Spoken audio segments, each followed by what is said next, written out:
Out your dick.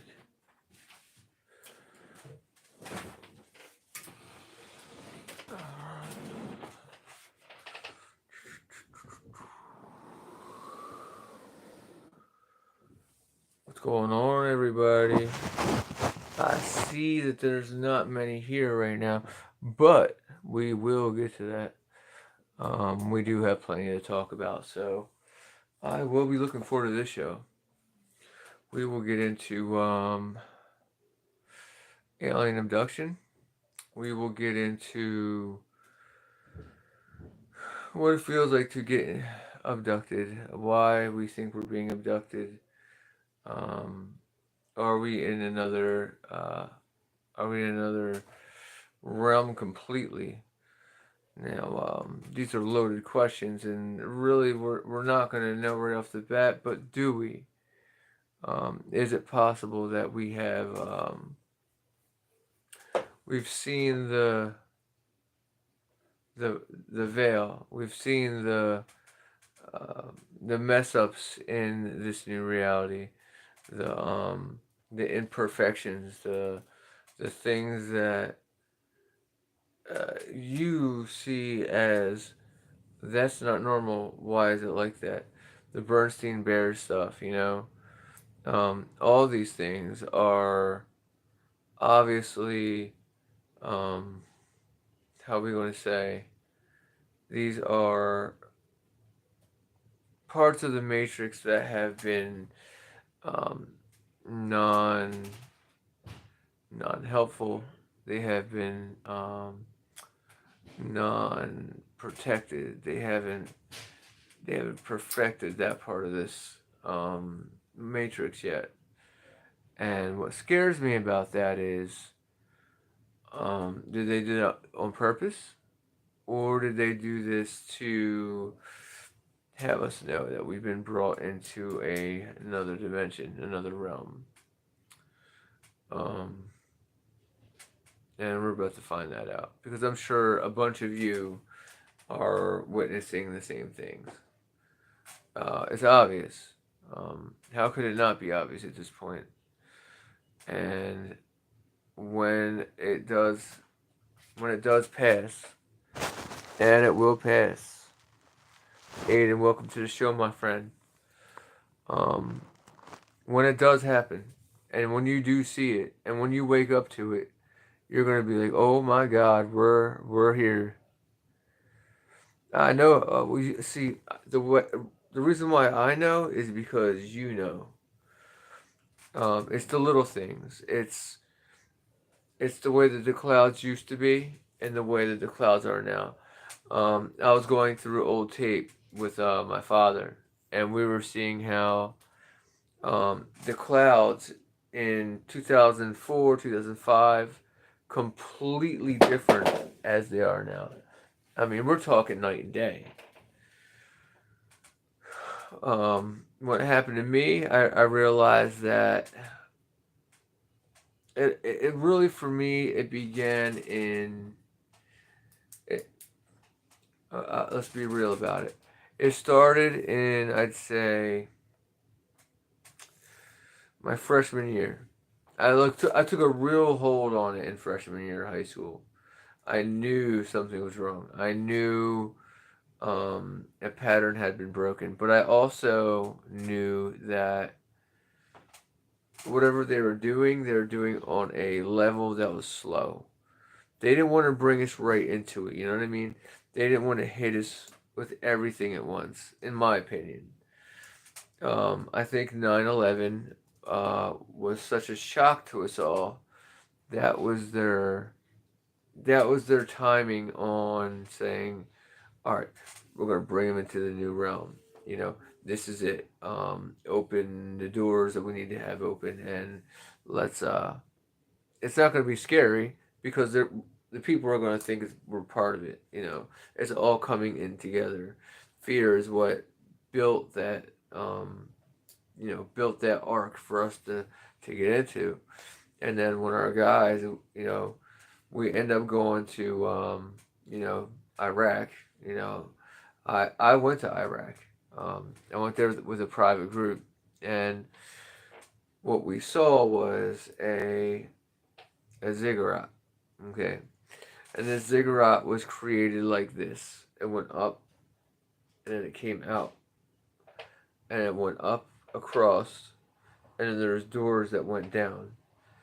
Now, as soon as you went down those doors, it was lights, old lights too. Like you would have thought that they had been there for a very, very long time. They don't make lights like that anymore. Um, but they had them. So let me see here. Let me ask a question. If questions have been asked, I'd like to get in this. Toby Maguire, I have never heard that one. Um, my dad, he's always breaking my balls about looking like Matthew McConaughey. I think that's funny because I don't think I look anything like him or even sound like him. But okay. Um, who else do I get all the time? Um, there's a couple of actors when I was in high school. I used to get Freddie Prinze Jr. a lot. Really, I think that I just have one of those faces that people are like, oh, he looks like he should be, some sort of famous. So, let's see here. You'll keep trying, and you can be successful and working. YouTube creators spend the message, bro. I definitely am going to. You're my murderer. I would not be surprised. It's been arrived. So, if you are my murderer, then what's this about the angel blood? Why do you all call me angel blood? What is it that I have that others don't? I don't get it. And if you can tell me and be like honest about it, be forthright, be to the point. I want to know what this angel blood thing means. Like, obviously that was not the first time I had heard that, but if you are the person that they try to murder me, I definitely want to know what this whole angel blood thing means. Now, I there was a psychic that brought me in on the knowledge of being of the angel blood. And so I have a little bit of an insight, but I want to hear it from you. I want to hear it from the other side, which I believe that you're in. So if I do hear about it, cool. And if I don't, then I'll take it as a grain of salt that you heard something from somebody and you're just trying to, go down that rabbit hole of, who I am. So here we go. No, this is what I want to get into. Um, I've been seeing Lucifer in my dreams for a little while now. It's not that I want him in my dreams. I'm not asking him to be in my dreams. Really, I try to pray myself out of these dreams using Jesus Christ and um, Solomon and anybody that can help me and Archangel Michael. I beg of him and his archangels, his warring angels, to come down and get me out of the torment that I'm in.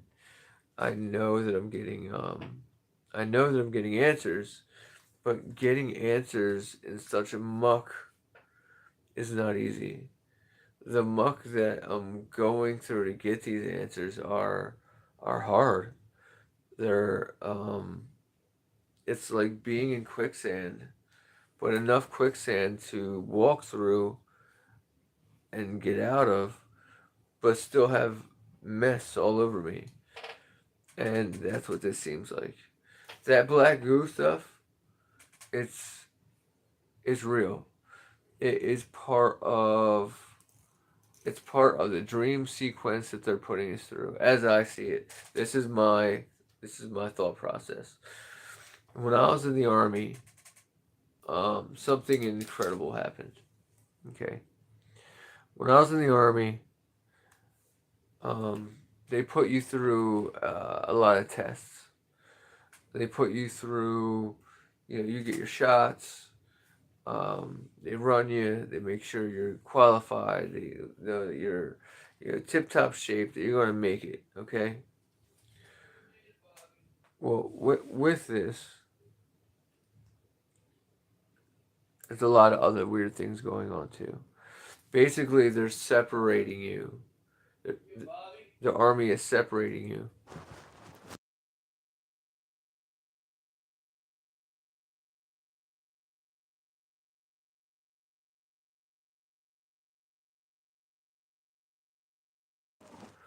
Um, Whatever it is, it's not right. Um, what happened to me with that is they took my so we were getting blood tests that day. After we got our shots, we went in with the nurse. They're sitting there talking to us, asking us certain questions, this, that, and the other. How's this feel? How does that feel? And she literally took my folder. And I'm not gonna say I was the only one because I wasn't. There was 4 or 5 other, um, portfolios there too. So let me not say that I was the only one. But what I did realize was um, they had taken my folder and put it on the top. And there's another girl that was being, checked out at the same time. And now she should have been, her file should have been on top of my file, right? I mean, she's the next one in. For whatever reason, they took her file and they put it underneath of everybody else's. Mine's still at the top. And I'm sitting and thinking, why would that be? Like, what do I have that is different from any of these other people? And then it kind of hit me when the day before that I left, um, the CIA came in, and now I thought the CIA came in because of my clearance. My clearance was above top secret. That's the best clearance you can get, as far as I know. It was a above top secret clearance with a black seal, code blue. So basically, I could see anything I wanted to a certain point. Um, all this means is, I hold my card, they stamp it, and they want to know what I'm looking at. They want to know where I'm going at all times. Now, there's a part of this that I have no idea what happened. They gave me something to, I guess, fall asleep. Somebody got my canteen. See, we weren't allowed to take our canteens up to uh, up to the nurse's station for whatever reason. But while I was up at the nurse's station, it became clad obvious that somebody had, meddled with my meddled with my drink. So I drank my drink in full. It was time. It was getting later. I was tired, and I felt in my chest something was wrong. I felt in my chest an anxiety. I felt something was wrong. Um, I had never felt this before. It was as if like I was being opened to. I was being open to feeling other people's um, feelings. I guess I was opening my ability to, like, for instance, I had a certain people sitting next to me on each side, and I could feel one was very, very on edge. Um, he was not sure that he should be there. He was feeling as though he would have to be Rambo to make it through this. Two seats ahead. I felt a woman. Now this woman, seemed to have had it together. I wouldn't be surprised if her family was military because she seemed very, very um, in the game. She knew why she was there, and she was on a mission. So what happens is they take us back to our barracks, and our barracks basically said, "Listen, we can't have all of you on the third floor. We're putting you all in the penthouse." So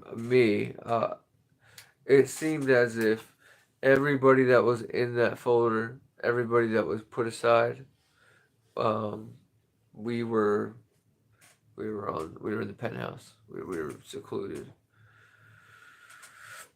So with that, I fell asleep. Like I kind of passed out. It's the best I can put it. I kind of passed out, and what happened next was I was in my old home. A home that I wasn't even living in anymore. This home was, somewhere we moved from a few years before. It was where I grew up, though. It was where, I became, the popular kid. I became, almost won a state championship in hockey. Um, it's where I played football for my high school. I was a leather jacket wearing guy, hanging out the diner, talking to people like I was you know, midtown celebrity. Um, and I was supposed to go to Arizona State and do that there. So that being said, this is how the dream was going. Now in this dream, this is crazy. I can't believe I'm telling you guys this. Um, it was dark. It was very, very dark, and there were these beings walking around the house. Now, I don't know if I was seeing them in the now or if I was seeing this, at a different time. Um, to me, I felt as though I was seeing them in the now, but the now was, you know, um, they had brought me there. So we went from there, and the side wall opened up where I used to sleep, and I pushed through, thinking that like Brooks would fall to the floor or something like that, but it wasn't like that at all. Basically, I kind of just fell into my bed like a dream almost. The next thing from there, it was not like I thought. So I fall onto my bed, and the place where I was cold. This was not my house. What I saw was my house when I was falling into this place, but this was not that. Um, this was a place that it was cold. It was very cold. There was no windows. I was basically in a room where it was industrial. It was military grade. I could see hikers or other soldiers being held there for whatever reason, and it was freezing.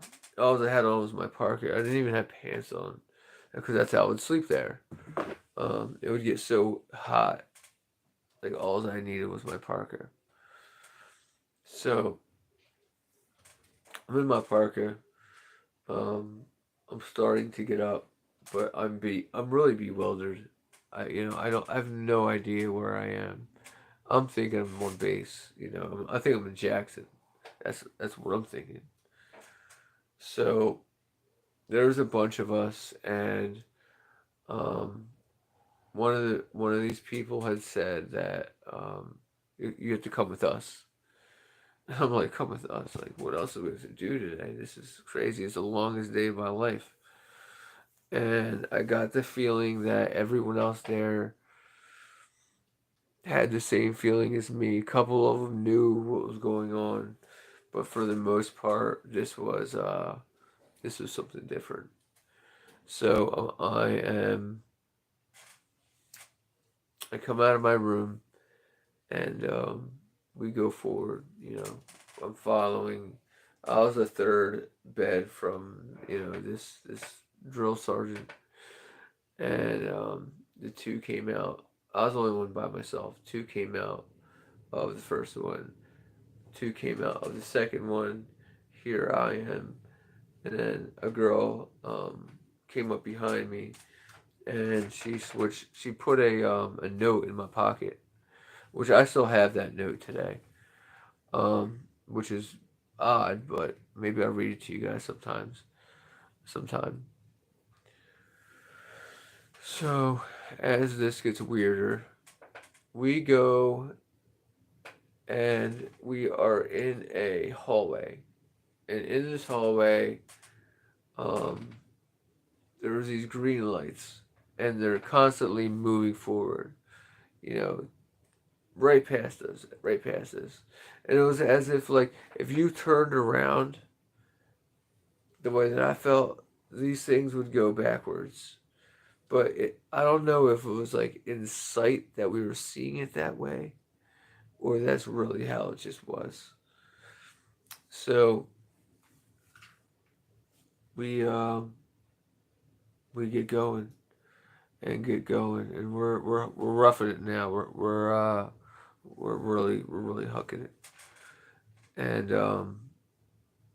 this guy this guy Williams comes up next to me and says, "Yo, do you know where we are, man?" I'm like, "I have no idea. I have no idea. They've turned us around." He's like, "Yeah, bro, but I woke up and there's snow everywhere."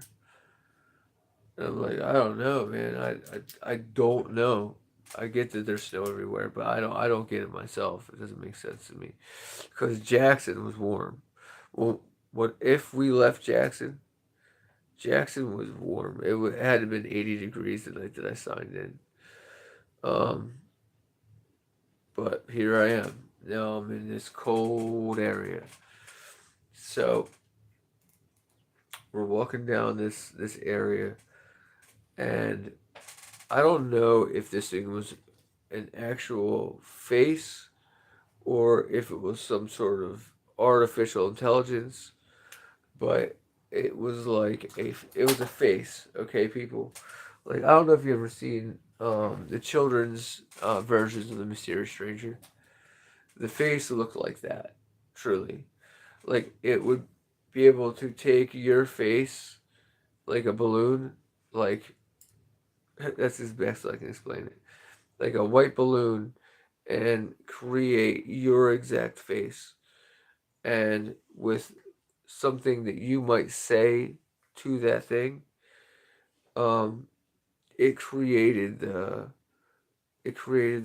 atmospheric feel of what you were going through, of what you were thinking, of like if you were thinking of running, like it created the emotional disdain in the room for that to happen. Um, yeah. Another guy had said to me, he goes, if you want to get through this and you don't want the things to get in your head, who's your favorite football team or hockey, whatever? And I told him, I'm like, okay, that's it. And he says, all right, man. He says, every time you see that thing, he says, what I need you to do, think of a game, think of your favorite players, think of times that you've been in, and break them down into the smallest cataclysms, to the ice skates that they were wearing, to the sticks they were using, to how long how long you have left on the clock. And after the clock is buzzed, look at the teams, ice skates, and break it down. Do not let these things get in your head, because as soon as they're in, they're going to take everything from you. They're going to know everything about you. So from there, I did that. I took that, and I really I believed him because he was very, very to the point, and it seemed like a warning more than anything else. So this head is basically going around the room, and what we were looking at was they weren't caskets. They're more like pews, but not with a back. They didn't have a back on the pew, and it was odd because underneath of us, as this was going, like where the pews were, there was lighting underneath to where you would be kneeling. So if you're kneeling, it was like if you're kneeling, it would have been red there, red there, red there. If you yourself was kneeling, it'd be red where you were, and it almost created a presence of what's the word I'm looking for? A presence of not hostility, but enough to know that this could be dangerous. Red gives you the feeling of danger, right? We've all grown up with that. These beings knew everything about us. They knew everything about our psychology. They just didn't understand that. My psychology comes from a psychiatrist. My grandfather was a psychiatrist. Um, I grew up reading psychology books for fun in the bathroom. Um, I grew up reading psychology books for fun. I'll take them to school and mess with my friends. Um, when they would act out, I would find a way to find out why they were acting out in the grasp of is it girls, is it guys, are you being bullied at home? Like, why are you putting your self-destructive behavior on other people, knowing that we could be allies, and allies can work in favor to um, help you. We don't always have to be fighting amongst each other because really that's what the psychiatrists want. And that's what I tried to put in the heads of, the group that I was trying to put together. So let me take a couple questions here.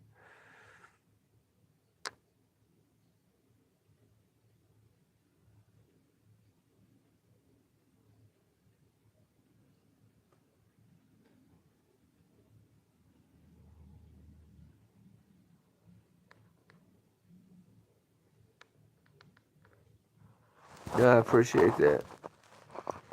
All them YT, I really do appreciate that. I will definitely add you after this.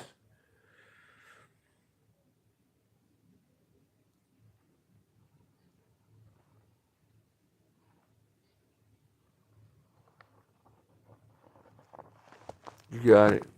Yeah, you got it. Too low. I like that. No, you're right, man. That is a big part of this. That's a really big part of this.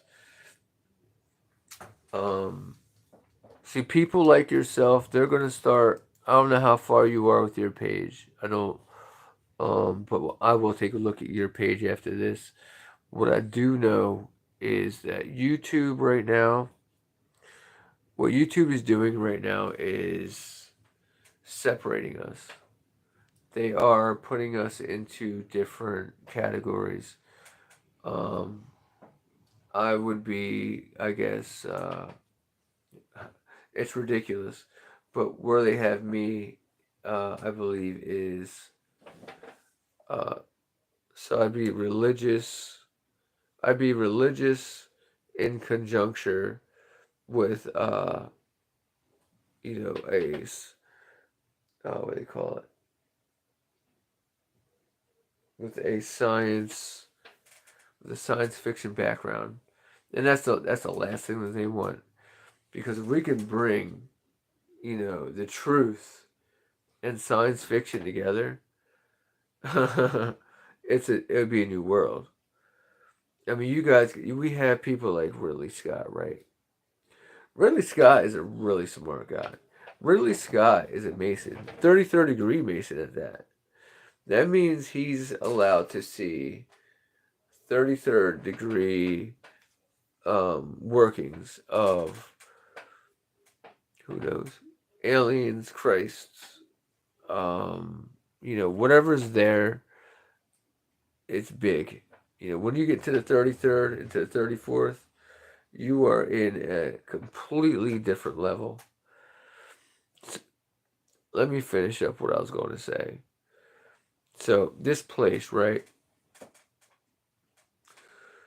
What they did was they took water, hot water, and they steamed it in a way that it was so hot inside the machines that they built and opened up a cavern. And this cavern at first was, how am I going to explain it to you guys? The cavern at first was, it was a black obelisk, okay? At first it was a black obelisk. And then it turned into a black pyramid. Just like you've all heard, you all have seen. There are pictures out there if you can find them. I've looked. I had them. I had them. They were literally swiped from my page, and then I left. I left my ex-wife now. But hey, we're on new days anyway, and I really think that she was working for the enemy at the end, and so who cares? You guys, you guys are going to be the ones that get it out. I don't know if I will. They've tried to kill me around 10 times now, unsuccessfully, but they're getting closer and closer. And 10 times, for them to try to kill me 10 times, and 10 good times, eventually they're going to they're going to get it right. So, all I want is you guys to be on pace, on page, to go to the next level and be ready. Because when they come for you, it's no joke. It's really no joke. You think I thought it was. I thought it was. Man, I would take these guys on runs. I would run them through. I said, you know what? It's going to be great today. Let's have some fun. I'm going to take these dudes to Pat Steaks. I'll take them all the way out to Pat Steaks. And then I pull up on, where Temple is. And I go up, tap on a window of, someone I knew. I'd be like, yo, those guys behind me. Yeah, I think they're cops, man. They say they're looking for drugs, but I don't know, man. You gotta be careful. And they take care of business. They didn't play around, and that's where this is going. We can't be playing around. We can't be. If we play around, we're gonna end up dead. And you all know that. I know that you know that, especially if you've had them in your lives. This has gotten to a place where, oh boy, it's not what you think, is it? The gang stalking, sitting in front of your house, up all times at night. You can't even live the life you want to live. It's okay though, right? It's okay because we're at war too. The problem is our troops aren't enough. Our troops aren't able to sit at every, street corner to make sure that we're safe. Let me see what we got here. Bro, you look like that's so funny still. Yeah, no, I agree. We have to. We have to put a military together. We don't have a choice. Um, and I mean, I'm built for this. I'm ready for this. this next war that is coming is going to be unbelievable. What you're going to see, what we're going to see, um, it's very, very, very, very possible that our family members will die.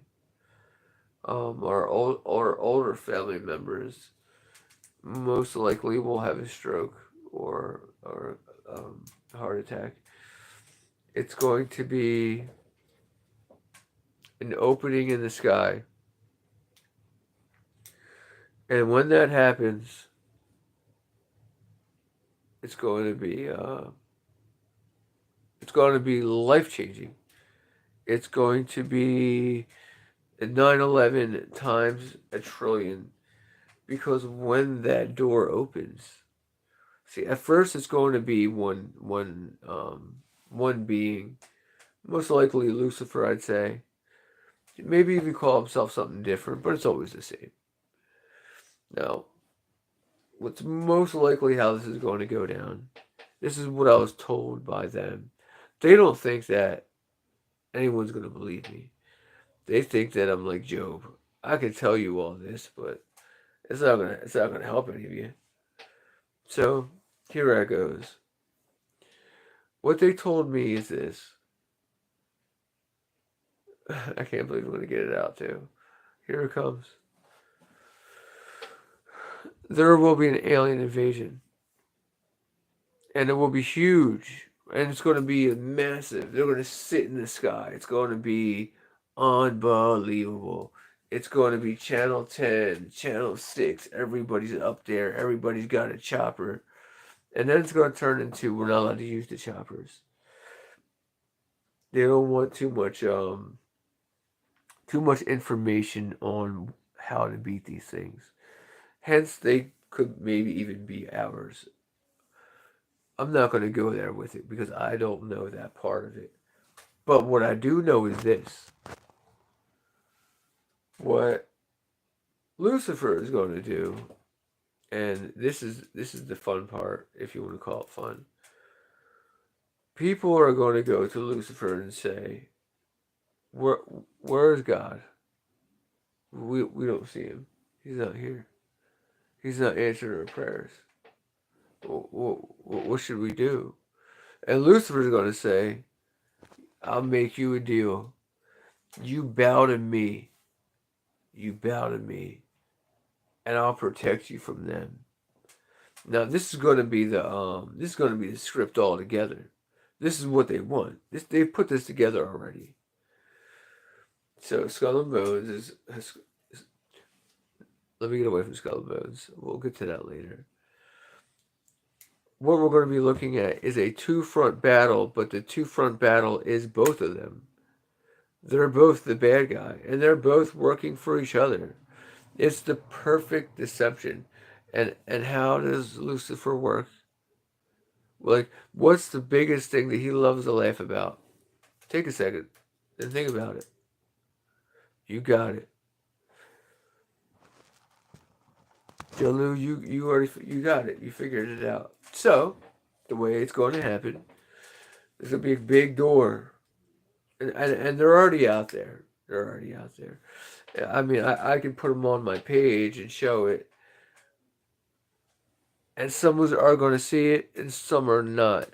But on this day, when it does happen, and these monsters are walking out of these windows, they're gonna look like windows. Um, it's going to be scary. It truly is going to be scary.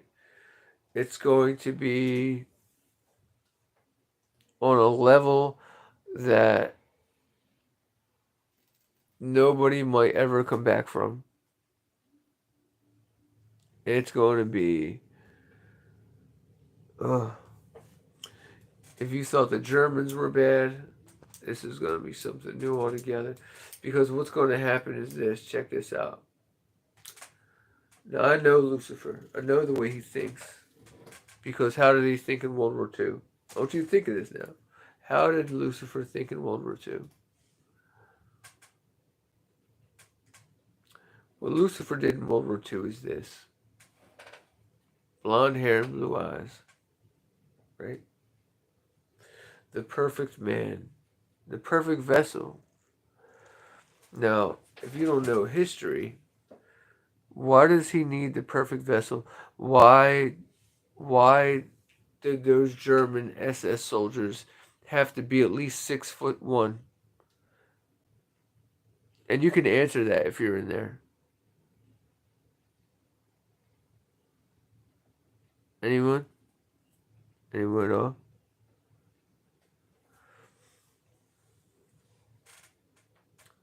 Well then, okay. The reason why the SS had to be at least 6'1", and in stature they needed to be muscular, and their body had to be hard. It's called hard body. Um, when a demon, a real demon, comes down and takes a vessel, that vessel has to be number one strong. It has to be big enough to sustain the vessel itself. Okay. Now what the runes did, this is brilliant by the way. Like the Nazis were not in control of any of that. Obviously, this is what we're talking about here about angel runes and ancient technologies. What the angels runes did was this. So 1S, right? What does it say in Isaiah about Lucifer or Satan coming back? What it says is Satan will come back like lightning, right? On the SS runes, what does every SS rune look like? It looks like a lightning bolt. With that being said, the next step of this is 2S. Okay, 1S means God. Okay, that rune means God. Two S's, in partaking in what we're speaking on. Two S's means um, divine order that has been brought to you by God. So stay with me on this one. The SS that were working, we're going to call it that, the SS that were working, um, they were being used by a higher power. And I know a lot of people aren't going to like to hear this, but how is it the Jews they got their land back? Without the Nazis, the Jews don't get their land back. And I'm not trying to be too harsh here, but we're speaking in truth. Some people don't like to speak in truth, but this has to be brought out.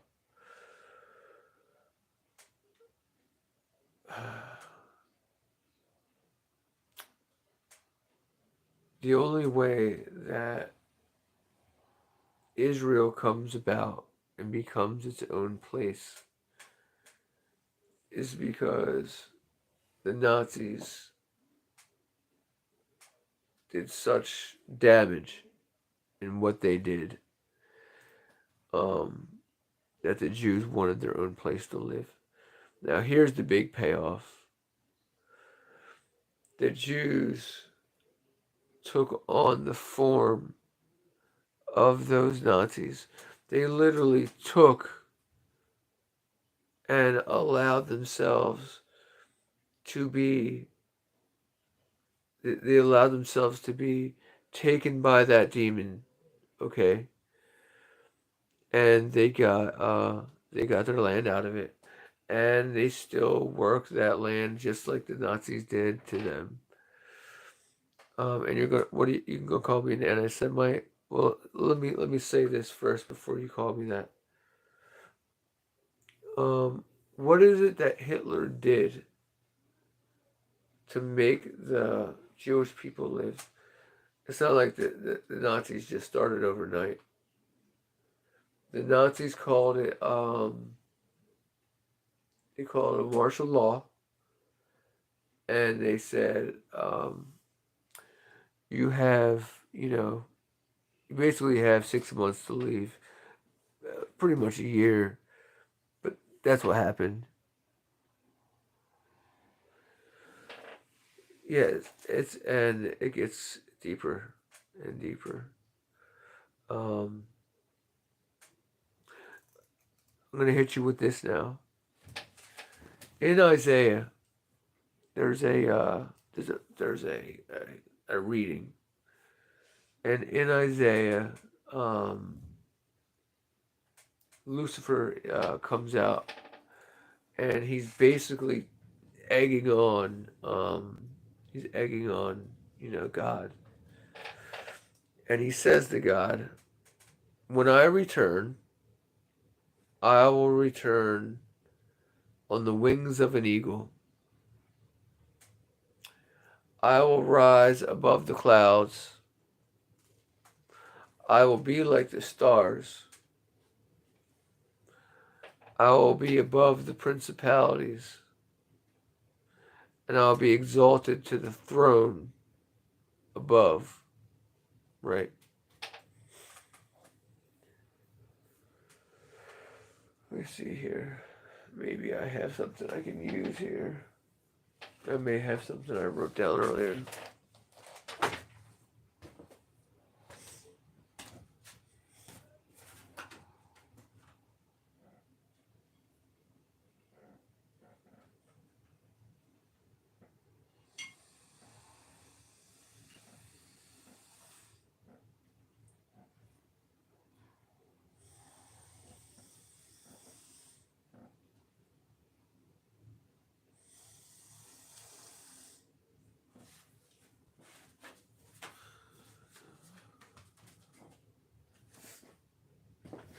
Oh, man.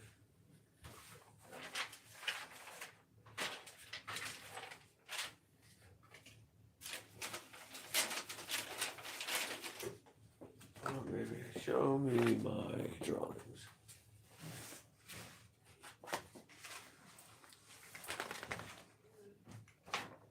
All right, here we go. All right, we're back.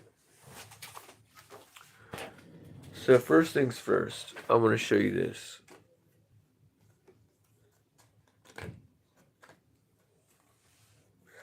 What I'm about to show you are angel runes.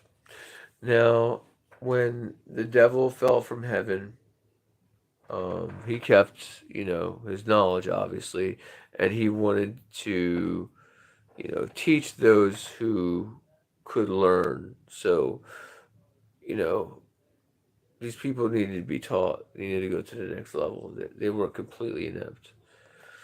So, where do we go first? Right here. This one right here. So, that little S right there, that means God. Okay? Now that we know that that means God, it's also a lightning bolt, right? So Lucifer comes in on the lightning bolt, oddly enough. But fine, we can take that and say, yeah, one in 1,000, shit happens. Then we go to 2 and what the Nazis had. So when the Nazis wore that, one of these means God, right? Or the sun. 2 of them meant an order, or a divine order that is to be paid upon, and for order to be basically given by divine order in itself. God Himself is giving that order.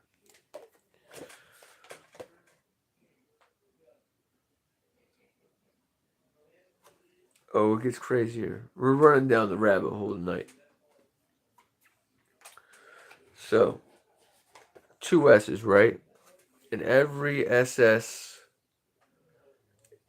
if you go on YouTube and you look up the SS, every single one of those men will say the exact same thing. They'll say, when I put that uniform on, it was as if I was somebody else. It was as if I was charged up by something. Something changed me. Well, it's magic. Runes are magic. Runes are magic. These are used to power up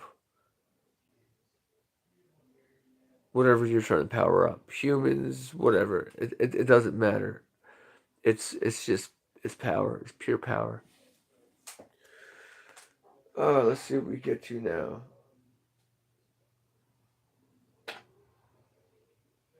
I could go forever. I guess we'll split on this, but you guys get it. Let's go back to Isaiah, okay? Now Isaiah says that Lucifer has exalted himself into the heavens. He has risen above God. He has risen above the clouds. The stars are at his feet. He says, Lucifer says, now I am the Most High, right? Does anybody know what the Nazi symbol actually looks like? I mean, I'm aware. Well, this is what I want you to do. I made this as something else, but this is as close as we're going to get at the time.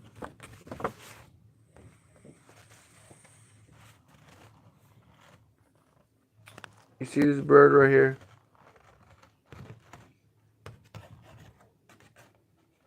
You see this bird right here? This bird right here is Lucifer. Okay? Wings, blah, blah, blah. Who cares? Do you see what he's standing on? Now, nobody knows exactly what that is. Some people say it's a spaceship. That's what some people say that's what the swastika was, a spaceship. Other people say it means the sun. Okay. Now take in effect the words that I just gave you. Let's read word for word.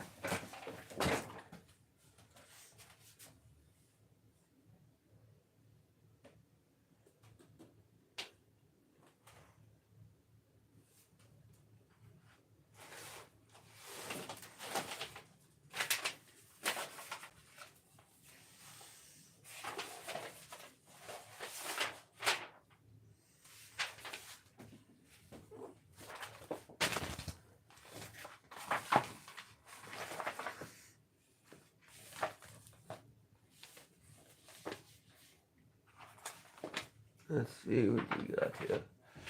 Wow, all the earthquakes. Jeez, it's crazy thing right now. Alright, Jesus, oh dude.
Yeah, it's already apologized for taking so long. Hopefully I can, bring it back. When I get to it, I'm going to show you something crazy.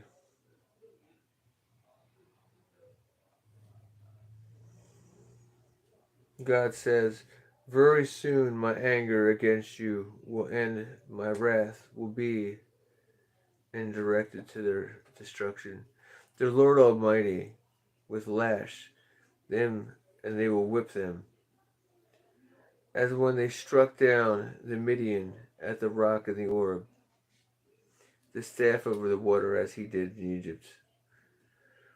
From your shoulders, your yoke from your neck, and yoke from your broken. Because of this you have grown fat. They enter Eliath. They pass through the Migrum. They supply the milk mash. They go and they pass over and say, well, camp overnight in Jeba. Ramah trembles. Gibeath, Saul, he flees. Cry out, daughter of Gilead. Listen, poor Anathoth, Madaleth. This is a fight. The people of Gibeon take no cover. This is nothing. This is a halt. This is Nob. They will shake their first at the Mount of Daughters, Zion, at the hill of Jerusalem. See, Lord, the Lord Almighty. See the great power. The lofty trees will be felled. The tall ones will be brought low. He will cut them down in the forest, thickest of the axes. Lebanon will fall before the mighty one. The branch from Jesse. A shoot will come up from the stump, says Jesse. From the shoots of the branch will bear fruit, and he will be delighted. He will not judge, but he will not say with his eyes. He will decide what he hears, but without his ears. But with the righteousness he will judge the needy. With justice he will give decisions to the poor.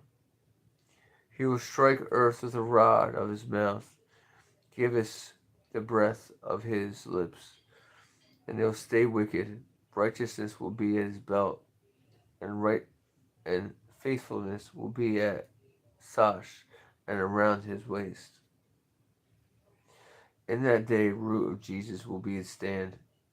Stand and banner for the people's nations will be all around him. It will be a resting place, glorious. In that day, he will reach out for his name.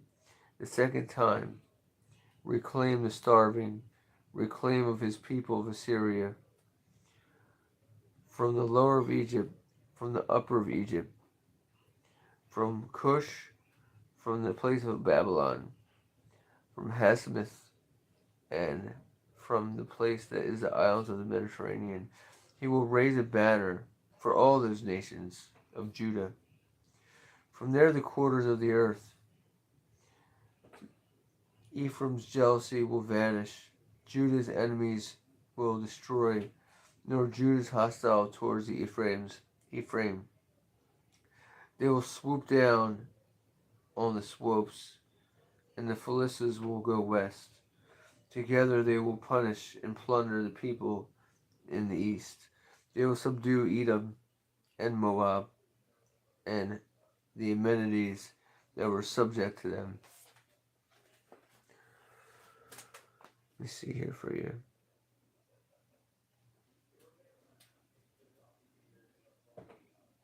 I will make this land desolate, to make the land desolate, and destroy the sinners within it.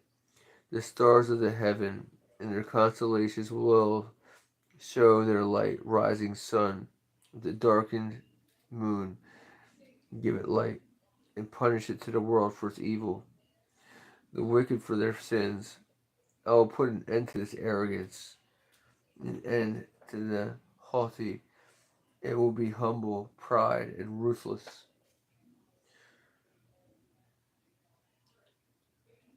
Like a haunted gazelle, like a sheep without a shepherd. There will be fire to their native land. However, I capture it.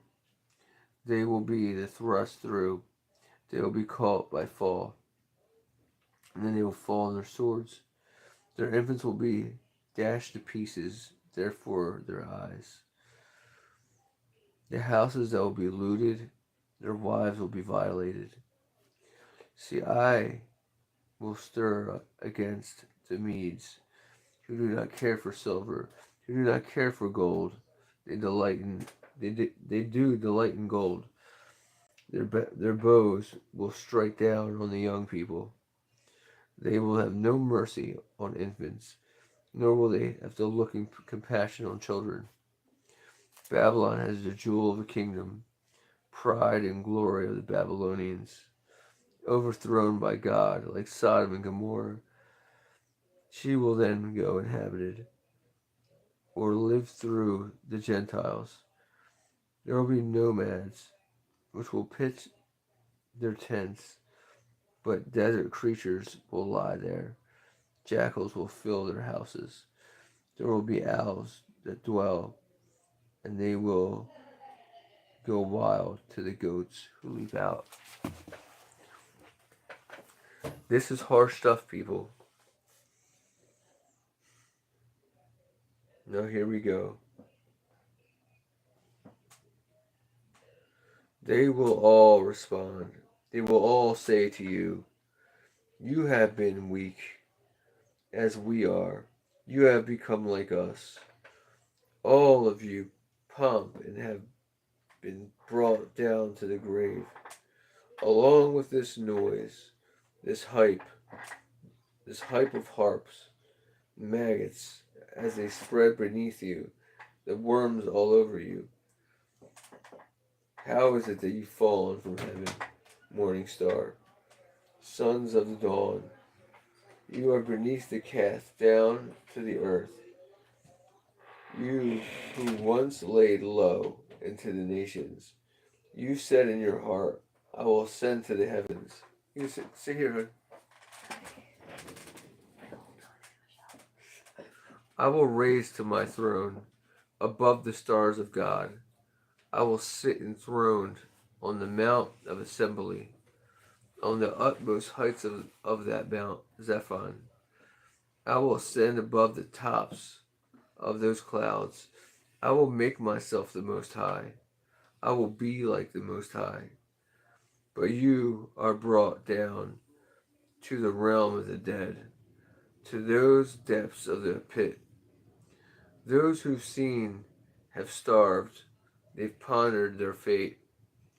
It is then that the man shook the earth and made kingdoms tremble. The man who made this world a wilderness, who overthrew the circles, and who had not let the captives go. All the kings of the nations lie, each in their own tomb, but you have your own cast, and then you've been cast out of your tomb, like a reject branch. You have covered with slain, and with those pierced by the sword, those who descend to the throne, they'll be thrown into that pit. Like a corpse is templated underfoot, it will be not to join. It will not to become something brutal.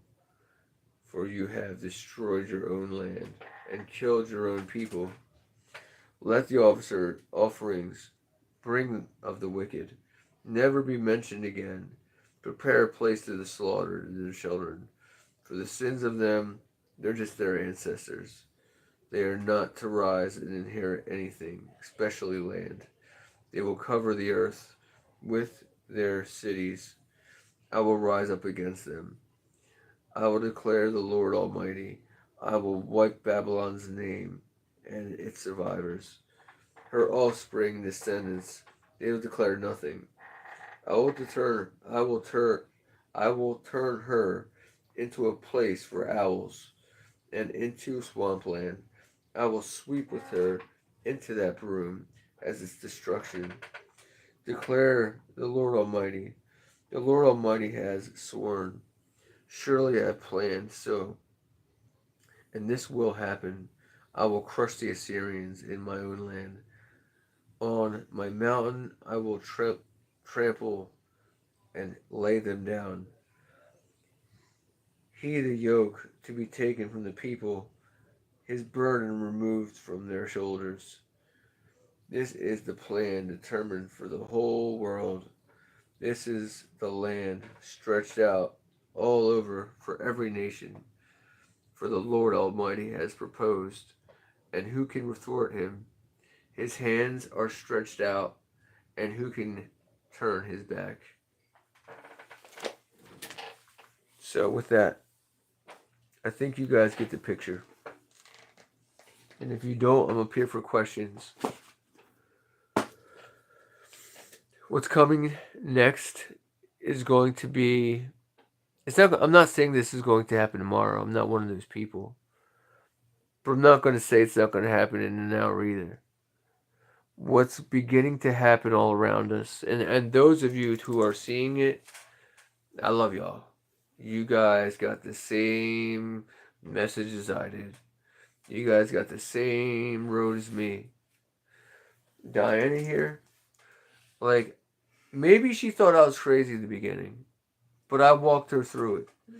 I wanted her to be able to see what we were seeing. She thought that I had a few car accidents, and it was very possible that I had sustained a severe injury. Thankfully, all that happened after after that injury, after being almost killed 3 or 4 times, obviously by some sort of group. The Satanists tried to kill me out front of my ex's house. Um, the government tried to kill me, and well, on their way to going to what is that place called? What's the new base out here? McGuire. Yeah, McGuire Fort Dix. Yeah, they made sure that they were going to make sure I die. We need to hear this more and more than anyone wants to admit. Yeah, we have to. This is our book. This is what's going to save us in the long run. This book right here is going to have us understand what's coming next. See, what everybody's believing is that um, these things are coming from Zeta Reticuli or one of the serpent ones, Scorpio. That's ridiculous. They're not coming from there. It's too far. I mean, I'd like to thought it's really cool and all that. Maybe they do have some sort of they're able to get into a wormhole and work their way over, but I just don't see it that way. What I see is if you read Job, you really get it. You really get it. In Job, what you see here is Job is brought into understanding. Okay, God had to travel over three different three different types of hells, and that's after he had to leave three different heavens. So knowing that, going forth in that thinking, you begin to see that heaven is pretty big, as is hell. Um, he then says, once he gets to hell, he's fighting the Leviathan. He's fighting the Leviathan to keep us safe, as he says it in Job.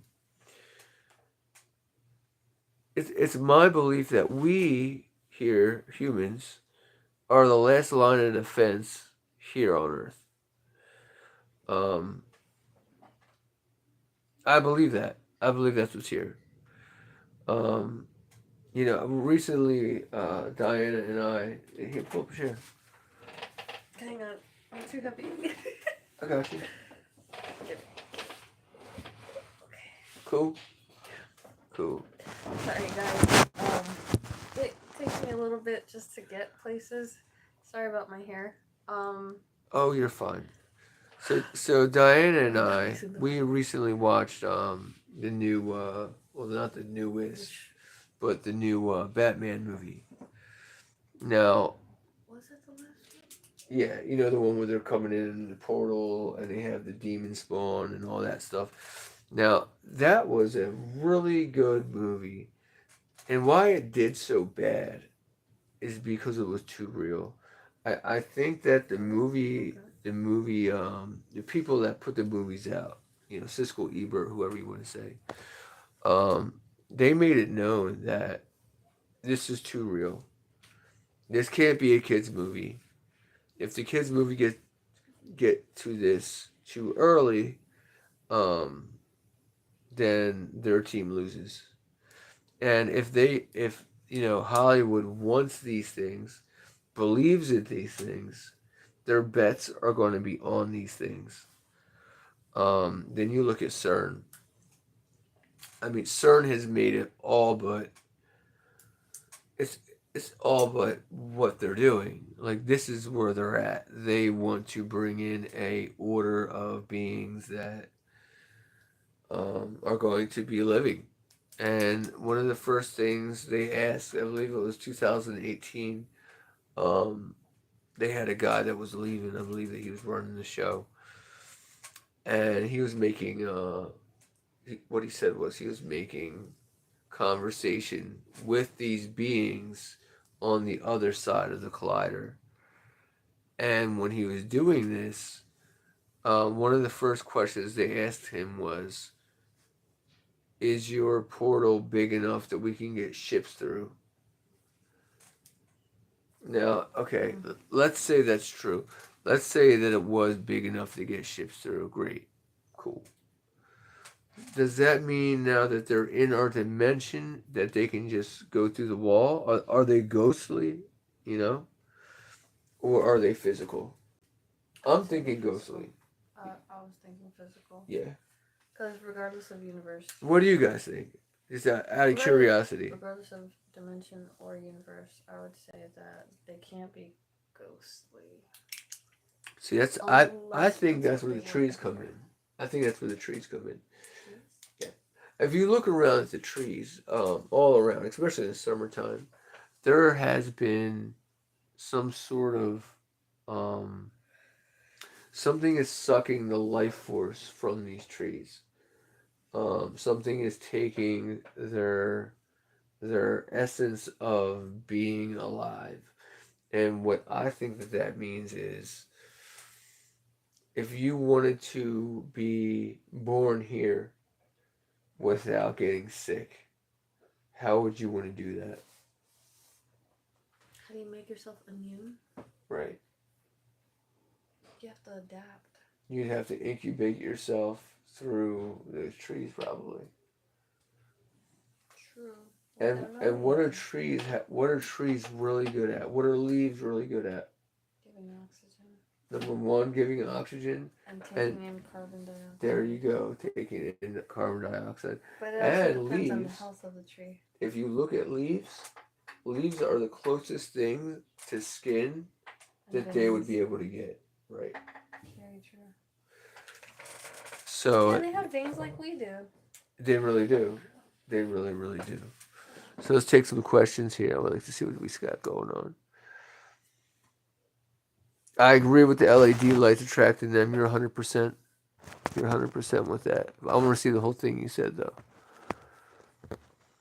All right. We need to hear this more than anyone wants to admit. I know, brother. Um, so, the fact that you're still here is confirmation that your purpose is great and you want to hear battle. I have no choice because I do not think that I'll be one of the ones raptured. I do my best. I do my best as a human, but I'm a fighter. Um, I think each human are specifically equipped with a needed gift to get through this, and we have come together as much as we can to combine them and make it stronger. I halfway agree with that. Color spectrum of physical on dimensional ghostly to the ghost to see them in ours. Uh, yeah, very true. That's very, very true. Okay, so the LED thing, that's interesting you bring that up because I'm going to tell you guys something. So my father was in politics, and what's crazy is a company came to him while he was in politics, and they wanted all the lights to get changed. All the the lights that you see out front of your house as you're walking down the street. Um, if you all remember, those lights used to be they used to be blue. All of them. That's just what they were. Um, Out of nowhere, the government mandated that these lights had to be orange, as you now know. Now, what that tells me is to mandate that. See, it should have been, you can do one or the other. Maybe they could have came up with four different other styles of lights, but to mandate the orange color makes me think The glow. the glow is not as harder on their eyes. It has to be that. But you also have to remember, you know how you ever heard how they talk about you have to be careful with the blue light on your phone, your electronics.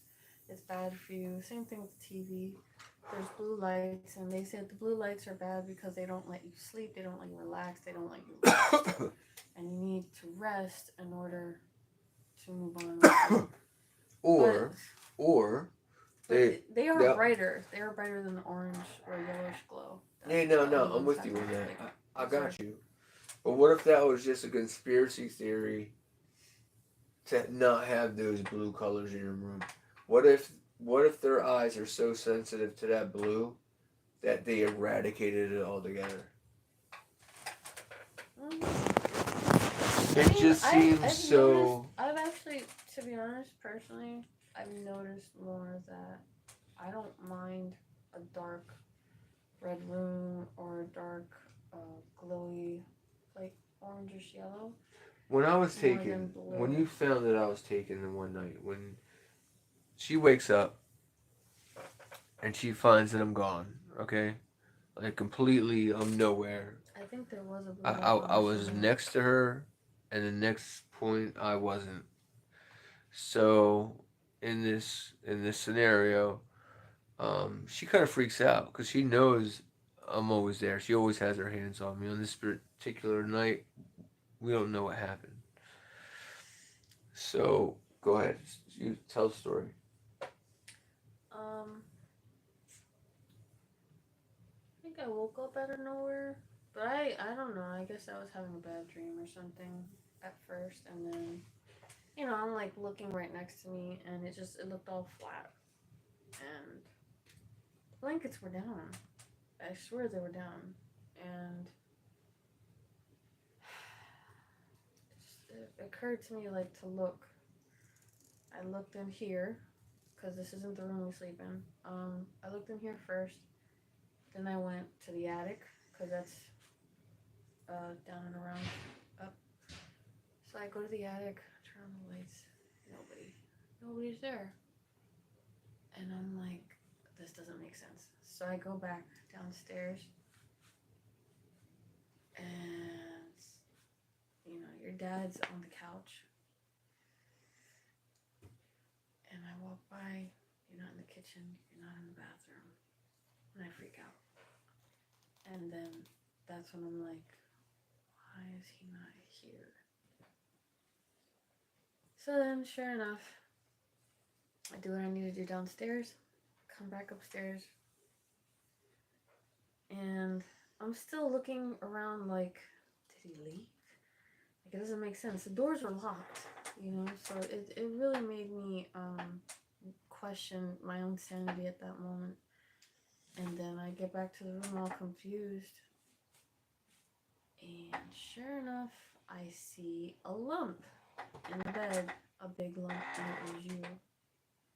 And that's where I was like, oh my god, like how how did it just didn't make sense to me. Like I really thought I was going crazy, and it scared me. That really scared me. Um I almost couldn't believe it, but yeah, he was not here. I don't even want to say the word abduct, but yeah, he definitely was not in the room. He was not in the house. I don't know where he went. I don't know who or what could have possessed you, taken you. And I just know I was frightened because, Now here's the big payoff in this story, right? Here's the big payoff. So the days following that, first my dad goes, "Your eye." He says something about my eye and mm-hmm. how it was shining. Actually, you said it first. Yeah, She saw it at an angle. She thought maybe it was just a reflection.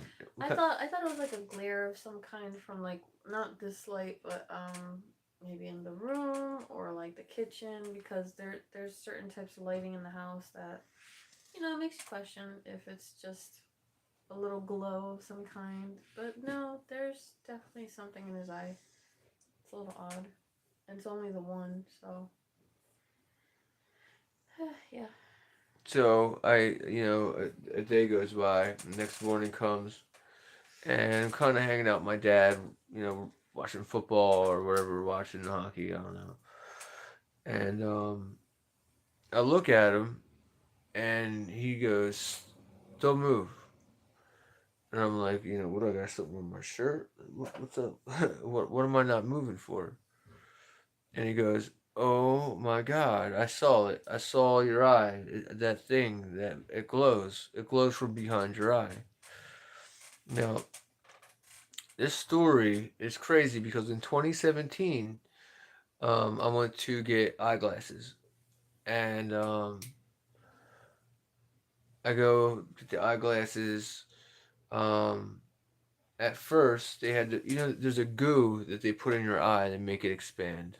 They want to see everything that's in it. Oh, the dilating Yeah, drops, yeah. right. So this thing, whatever this thing is, um, has the ability to close your eye to make it disband. You know. So the doctor goes and puts more in it, leaves. A nurse comes back and goes, "Oh my God, what is that? What is that in your eye?" And I'm like, I don't have a mirror, so how am I gonna know? She runs back, gets the doctor, and the doctor's kind of making light of it, and she's like, "Yeah, but I never seen that before. What is that?" And he straight up says, um, "These are one of those people we've heard about. He's an abductee. Like not like maybe he's getting abducted, or let's send him to a specialist to see what it is." No, no, no, no, no, no. He had an actual like he wrote it down in his book that it was an I am have been abducted. Something's in my eye. The by the end of it, of them both looking, the doctor puts a light in my eye, and whatever happened, um, whatever this thing is made of, it it basically he said it made itself into like paper, and it was very very um like how it was like the most thin paper that you could ever think of. And he said that it just disappeared. It went into a part of my eye that there's no getting it. So was I scared? No, but I knew something was going on. I knew something was going on. So what's that? I ended up going back home, and at this point, let's take some questions first. The thing is, to me, it really wasn't scary. It was more of like a it had been leading up to this. See, like I had gotten my wisdom teeth out. Okay, this is about 2006. Um, I get my wisdom teeth out, and the person doing my wisdom teeth, they give you the gas. They have a person there with them to make sure I don't die. And you know, apparently I wake up and I'm looking down at the teeth that are on, on my bib, if you want to call it that. Mhm. And they're asking me questions apparently that I don't remember. Now, the last thing that I remember saying is they said, "Do you know who we are?" And I laughed and I said, "Oh yeah, no, you guys are the dream people. You always come around when I need you the most. When am I getting sick?" That's what I said. And so they turn up the gas, and I don't really remember anything after that. Um, but then now I'm coming to, and the guy he goes, "Do you mind staying an hour? I want to make sure you're okay with the anesthetic." Blah blah blah. Really, he just wanted to talk to me, so that's what it felt like. And he says, "You're a real cosmonaut." No, I laughed it off. I was like, "Yeah, what do you mean by that?" He goes, "Well, next time, and I mean, you can come in here anytime you want and get your dental stuff done. Alls I ask is that you let me tape it." And like I kind of laughed it off, like okay, sure, sounds cool. Like I was in so much pain that I just didn't care at that point. And then the girl comes out and goes, you're being abducted by something from another place, right?" And I kind of knew because ever since I got back from the army, things had really changed. Before I left for the army, before I got um, my above top secret clearance, the CIA had come in, and the CIA guy here was his questioning. Right now, I'm ready for questioning like, do you love your country? Would you ever hurt your country? What would you do? This? Would you do that? Blah blah blah. No, no, no, no. These weren't those questions at all. Here's the questions that I got. When you dream at night, how vivid are your dreams? And I need you to write down how you dream. So that was the first question. Second question was, do you believe in aliens? Do you believe that you've ever talked to aliens? And on what premise would you be able to talk to an alien on? And what do they look like? So, I'm answering their questions as best as possible. Um, Finally, he goes, "Well, these." He goes, what are your ethnic backgrounds? What ethnic backgrounds do you belong to?" So I'm like, "You mean my grandparents and stuff? On both sides?" He's like, "Yeah, perfect. You use that." So I go, English, obviously, English Welsh, and I'm German. German from the part of Germany that was once Austria-Hungary. Now that's his eyes glow, man. This guy's eyes just like now he's in. He wants to know, what's up. So he says to me, "Do you believe in super people, something like that? Do you believe? Did you ever hear the stories about the Nazis creating superhumans?" And at that time, I really actually hadn't. That really wasn't my thing. Like, really, I was going into the army because I wanted a new life. I wanted to, change my life. Diana here, she was going in at the same time I was. And so, like, I kind of was looking to draw a life with her. Like, I wanted to meet up with her at some point and hopefully have a family together, even if it was a military family.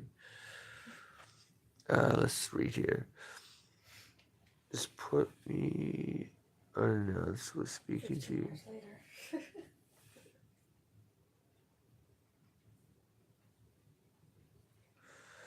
Yeah, I didn't know how to handle it at first. Um, like this is a CIA guy, and these CIA guys, they're a different breed. When they ask you a question, they're asking it to you in three different ways while you're on a truth thing. Like, I had the truth thing around me. I had the, Oh, things. they're like cords. They Yeah, they look like coiled cords, right. and they hook them up around your belly, I guess. Other ones go around your arm, and then they put some stuff on your finger. I think it's two fingers or one Yeah. to monitor your And like a he pulse oximeter he kind of. put a thing on my neck Oh, and okay. lower on this area. One was like Forehead. high, and then one was here. It checks all your like everywhere your heartbeat could be. Right.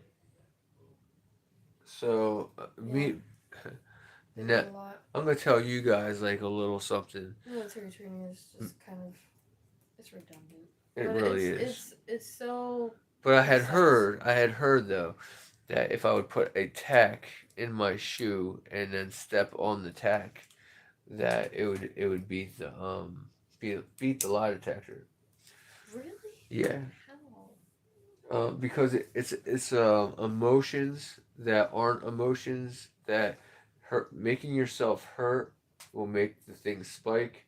Of course, So if there's a blood question, pressure. right? If there's a question that you feel is being misled on their part, you're basically swinging it back around to them for them to either understand or misunderstand why is he spiking there. Okay, but to see a difference, that makes sense, I guess. If you Yeah, I know you're right, Claire. That's the next level up because you know what we are gonna tell you a little story about that. They already know the answer, but when you tell them, so their secrets of knowing are not known. That's where things get fun. Because here, check this out. Remember in the beginning of this little story I'm giving you, how I told you that we were working in the same area while we were waiting to go home. And in that area, it was all lie detectors. That's what we were doing. We were perfecting the best lie detector in the world, um, for them to use on our adversaries, I guess. Now, the way this thing works is, I don't know how it worked for you, but I'm mm, going to tell you how it did for me, and then you can go.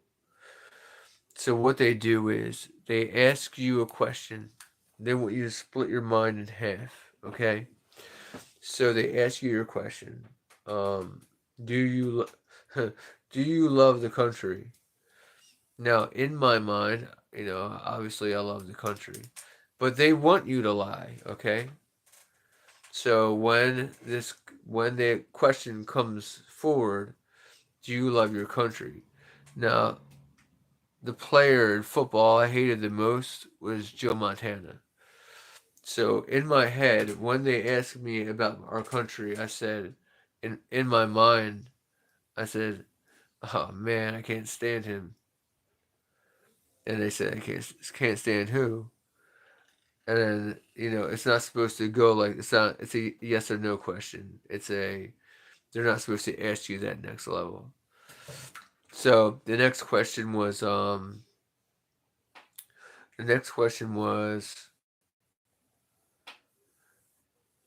um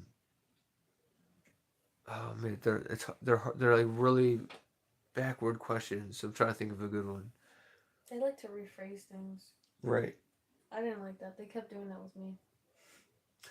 Okay, so if aliens existed, would you want to, or would you stay with your religion, or would you go with the aliens? So while I was pondering this question, I was thinking the Pope, and I was thinking, in the way that I put my answer, I was like I said, I don't like what's his name, the quarterback for Joe Montana, and I was like, really, no, I can't stand the guy. He is just he's so full of himself, and everything he does, he thinks that he does right, and I really don't think that he's even going to go anywhere in this profession, and I'm really looking forward to the guy that is going to replace him. You see how I did all that? I'm not talking about the Pope. I'm talking about Joe Montana. But in the way that I'm answering the question, I'm not lying. So everything that I've just now said is a ruse. They have no idea who I'm talking about. They're hoping that I'm talking about the Pope. But if that was about the Pope, they've got nothing on it. They have no idea what I like or don't like. Now, what about you, hon? Like, what's the kind of stuff they asked you? My, mm, my stuff was pretty basic. Uh, it was like, what's your name? You what? They were asking me regular questions. It wasn't anything like that particular. And then it was like stuff you get asked when you come out and you talk to the VA social workers and stuff like that. So the one thing that they asked me that I kept getting wrong, and they would rephrase it and everything, they would be like, "Have you ever, uh, what is it, ingested, consumed, or smoked any illicit drugs?" And you know what? I have. I wouldn't say illicit. Maybe before it was, legalized.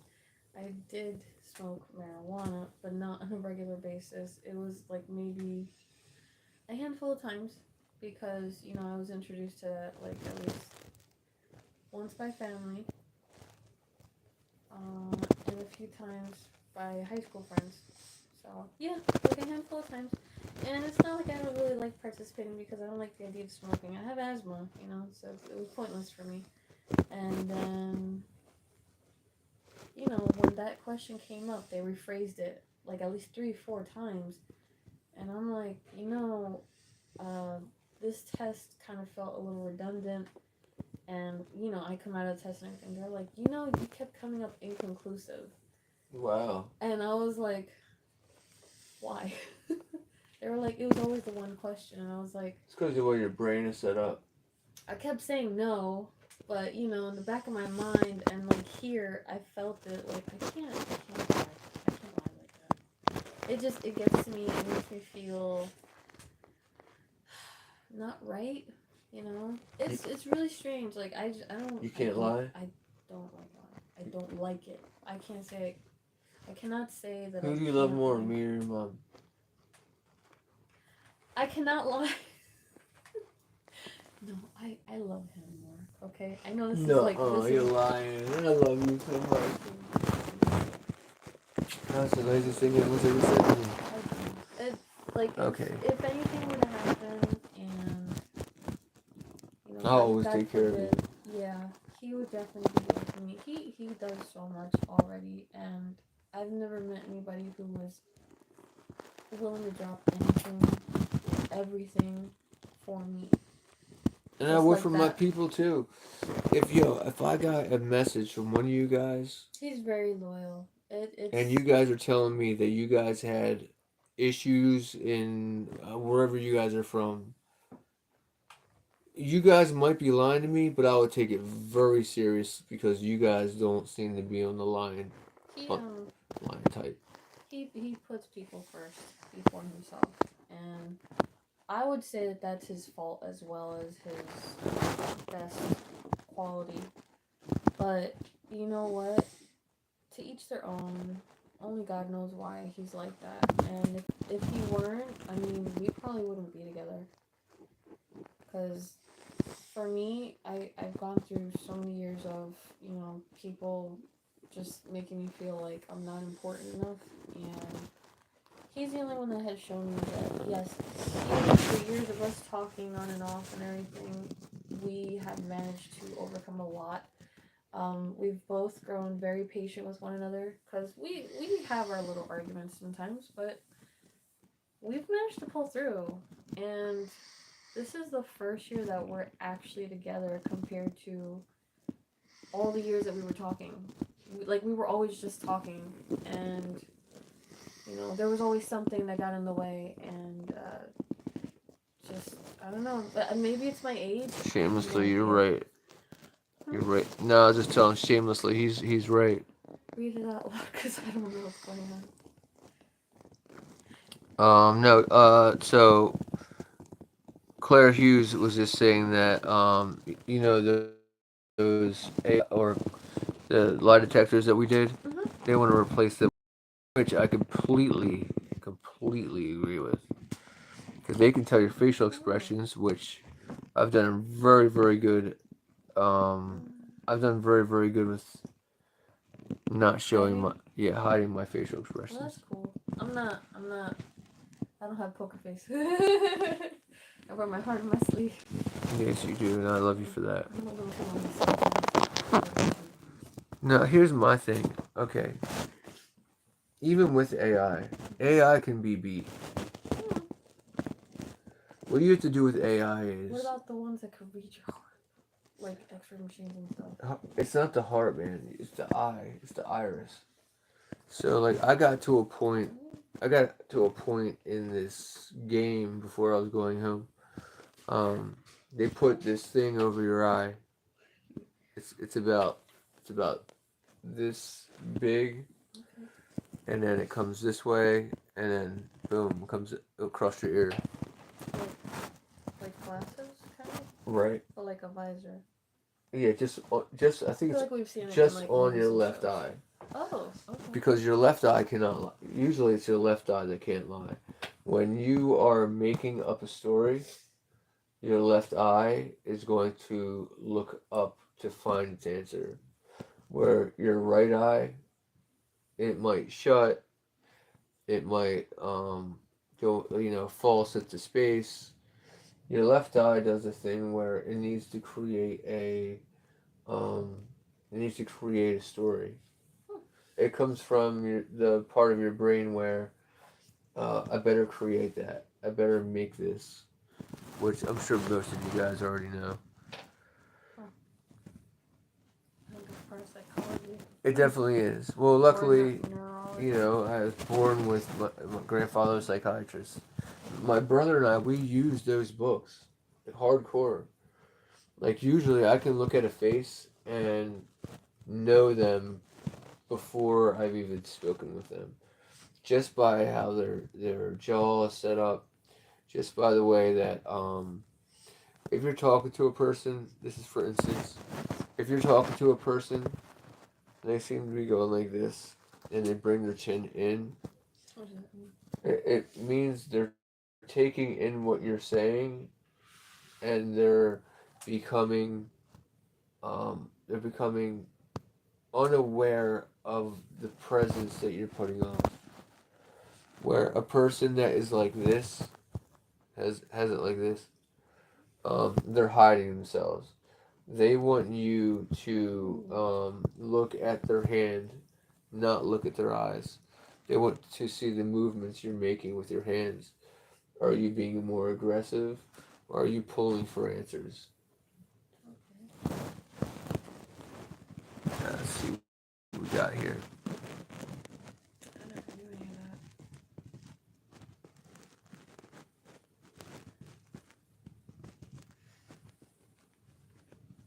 We got it. Obviously, you are in some sort of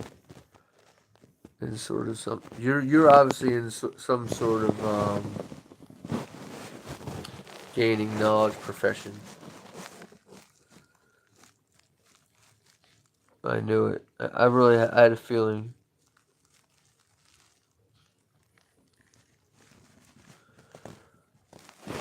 But I bet you that you don't use those things. I bet that you are better with, um, how am I going to say this? You're better with voice recognition. You're better with, um, maintaining a conversation to find the hole in the argument to which you can bring back and say, you brought this up earlier, and I feel like you should go over it again. So when they do go over it again, you can just slice and dice. That's what I think. I don't know you that well, but the kind of psychiatrist or psychologist you are, um, your type is very dangerous.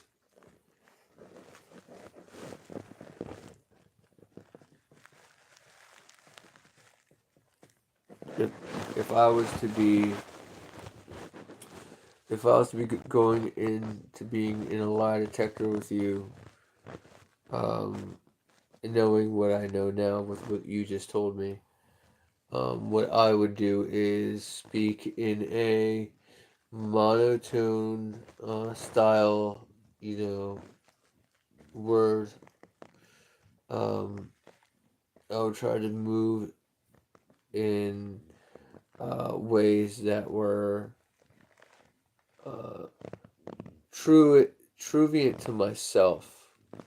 Um, I would try to make sure that any extra movements I've made were not giving you a tell instead of giving you an answer. And a lot of that stuff comes up with, believe it or not, it comes up with hairdo. Um, for women, makeup. Um, I mean, it can depend on a guy shaving before or not shaving at all. Like there are a lot of tells. A lot of people that shave are trying to make a presentation that they don't got nothing to hide. Where a guy that doesn't shave, the reason he's not shaving is because it's not that he's not taking the interview seriously, but he wants to know that he wants you to know that he has other jobs on the table. That your job isn't the most Important. important. Yeah. Yeah. I've noticed that kind of stuff before.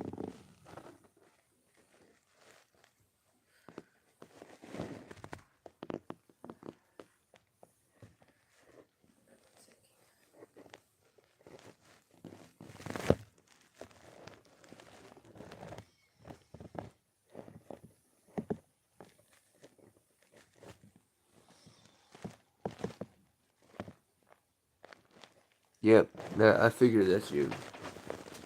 I did. I could see that. You are you're the guy that people should be scared of because when the most silent person in the room is the most dangerous person in the room. Hmm. And it's true. The most silent person in the room, he's listening to every story that is going around. And he can tell is his story bullshit. He's only going to be able to tell if his story is bullshit if his story is going to add up with it. And if his story doesn't add up with it, then we got issues here.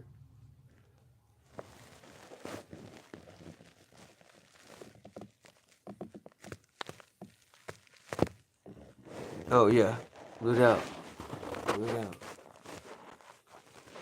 Yeah, like I said, my grandfather was a um, 1950s, 60s, 70s uh, psychiatrist. He was also a child psychologist, and me and my brother would take his books and we would really, really read them because, believe it or not, there are teachers out there. When you go to school, you're declaring war on school. Um, a lot of these teachers today, they are using their education against the schooling, against the children, Against the students, yeah. and it shouldn't be like that. But what they're doing is, if they can twist your thoughts into thinking they're being bullied by a race, a you know you know the elections. If they can find one little wormhole to say, "Oh, I can get him not to like Donald Trump because I can get him to not like Joe Biden because uh, They for belittle your thought process, your right." reasonings for why you have an opinion about something a certain way, or If mommy sleeps all day, yeah, um, it would come no, to be obvious that she's neglecting you or something. When in reality, your mom probably sleeps all day because she works all night long and she comes home like right. But that kid is going 7 to in the say, morning, but nobody knows "Why that. is Joe Biden sleeping all day? Why isn't he doing his job? My mom's doing her job." Technically, because things are different. Um, what I saw in the news I about do. Joe I believe Biden, that you. was scary, but I mean, they proved You're that he 100% right. was just not all there. I mean, who wants to think about it? I mean, it's all right. Depending on if you work or not, if you're even eligible to work, things like that. That's your taxpayers' dollars, and that's how they work. All that money is going to this person who's supposed to be helping us all out. Apparently, he was just, and no shame either, because apparently it didn't Straight up stop at stealing. that. Straight up It stealing. it wasn't just that caught everybody's attention. It was the vacationing at the end of his term. How many months? And then it was also, the vice. She was, for how long, assisting him in, basically evading any kind of, what is it, meetings overseas with important, persons like prime ministers or presidents or royalty from other countries. She wasn't even doing any of that. She wasn't. And it's weird because before I never thought about this stuff. I was so busy just trying to keep myself occupied with work or school during the last 4 years. And, the last couple of months, I see this going on and I'm like, oh my gosh, this is scary. I think we need a real change. Like, the pandemic was pretty bad already, but I mean, to add on top of it that the president doesn't care, I mean, wow. That it just goes to show you, who's really there for you and who really isn't, presidential or not. Um, that was sad. That broke my heart because he blatantly starts pardoning people too, and for what reason? I think that's weird. Uh, the list of people that he decided to pardon were very specific and personal, and it seemed governmental. So yeah. That was the Very, very craziest part. suspicious. It was extremely suspicious to the point where it's like I really feel as if we all just got conned, and we're still paying for it. But I mean, with the way that things are slightly going, turning for the better, I think Trump is figuring it out, and he's way more prepared now than he was back when he first ran, and I wasn't for him before, but this just goes to show not everybody will always have the same views 24/7 or every election time. Um, yeah, I can't say that I'm into politics still. It's just a matter of like what's been upsetting me lately, and knowing that we have a baby coming, and he already has a few, but it's just one of those things that it really changes your train of thought, and the safety of your family really does become the primary thing in your life. And I wouldn't want to see the same happen the next 4 years. So I am glad that we have somebody who's on top of his game. And I don't even care anymore that he's older, because I used to say that that was the reason why they were all like that, but no, he really knows what he's doing, and you know what? He has finances to help. Why not let him? Shamelessly has a really good point here, though. I like this. I can't read from here because it's kind of Yeah, no, it's it's small cool. print, but I'm gonna bring it up. Yeah, no, I'll bring it up. So, he says, or she, shamelessly. I'm not sure if you're a girl or a guy yet, but Amy. shamelessly. No, I know. I think that was Amy from the other week. Anyway, I love many things he's doing, but I'm very concerned about his newfound obsession with tech. You know something? Like I'm not mad at you for that because I'm not we've been hearing about this CERN in the United States for, well, since the 1980s. You're right, it is Amy. We love you. Good call. I'm trying to jog my Good memory memory. because I have photographic memory, so when I saw that, it occurred to me. Yeah. She takes care of me. But yeah, yes, what you're saying is very valid, and the tech thing really is a problem all the way around. What's happening with tech is this. I'm gonna give you information that I got from friends. We're gonna say friends. Keep it, Yeah. cool. Yeah. Okay. Yeah, she's amazing with the memory.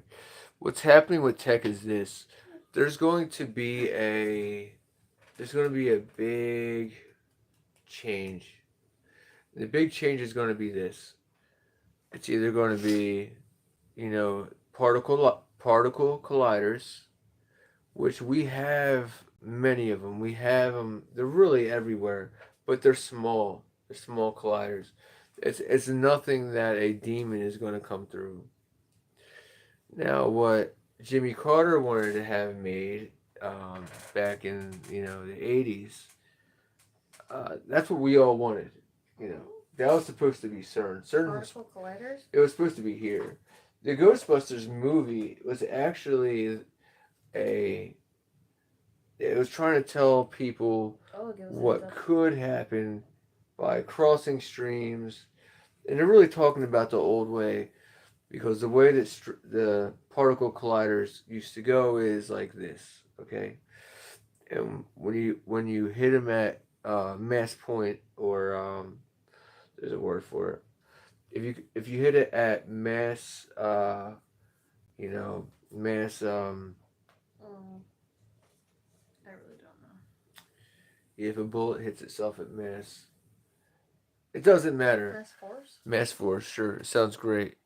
If it hits Okay, you're itself at wrong. if it hits itself at mass force, what you're looking at is a bang, portal comes open, and it's supposed to go this way, okay? This way. And it's only seconds at first. But if this collider keeps colliding, the door will stay open that much longer, which is a problem now. So at CERN, um, there was a bunch of Portuguese students that went in there, and they found, what are we gonna call them? We're gonna call them we're gonna call them cards. They found these big cards, as big as this wall right here. You see this wall? these words were created on a wall like this. The weird part is all the words that were being used were words that haven't been used in 10,000 years, most of them. Some of them were dead languages altogether that nobody was ever going to figure out. But they did. Somehow they did.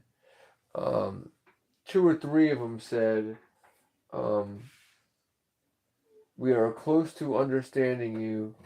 Are you able to speak this language?" So they were making contact. My thing is with that, when Chernobyl happened, um, there is a there's an ABC or CBS, ABC, an American helicopter that goes there. Now, these people are now leaving Oh, one to of our find a journalists. hotel. Yeah, Okay. journalists. There are journalists, and somebody left their camera on, and in the camera, this is what you hear. Um, we are making progress with the elephant's foot. It is communicating with us, and we do not know what is communicating with us at this point, but we are trying to figure out an idea of what this thing might be. Wow. So An it goes elephant's from foot. That's it, weird. yeah, the That was elephant's their foot was description. this basically Like a trunk. when Chernobyl blew up, there was these pipes, and these pipes just um, overflowed with non-organic stalactite um, byproduct of cesium-137. And here's the big crazy part about it. Something nuclear. Here's the crazy part about it. You know how like we have skin that like comes off of us every day, Mhm. fingernails. It's all that kind of stuff. Well, supposedly,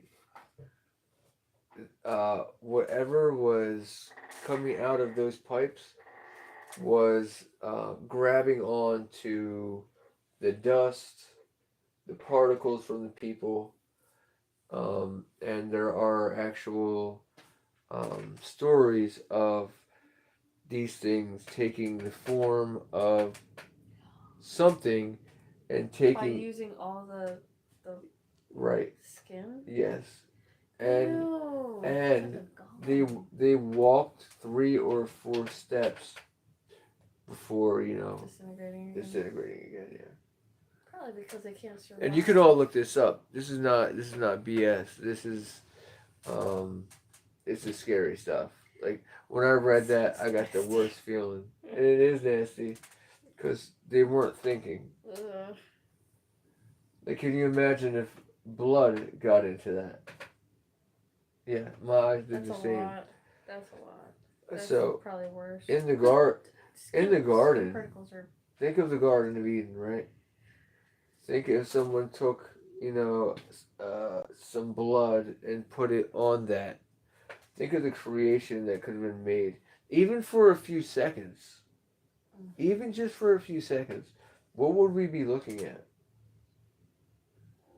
Scary stuff.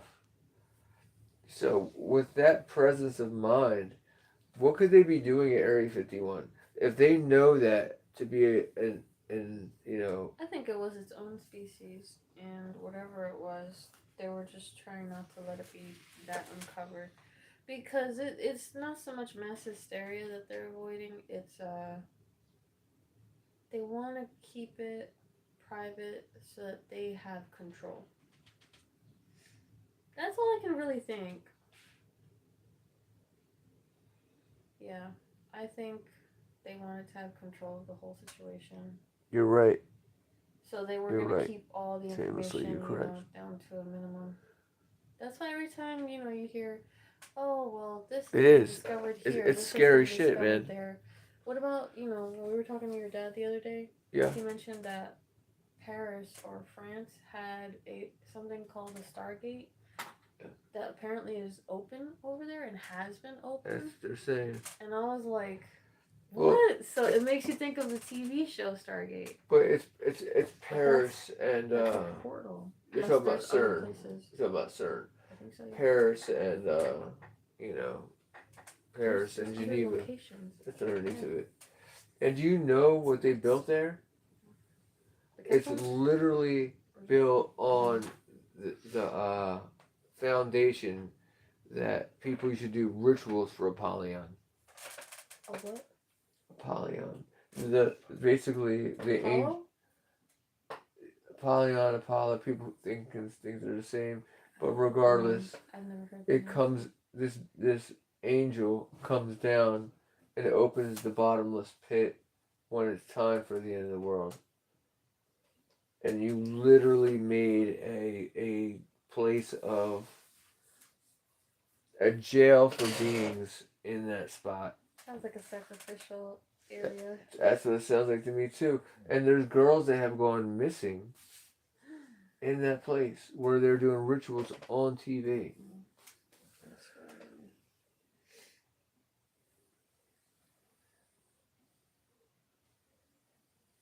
Yeah, I agree with that. I'm getting sleepy.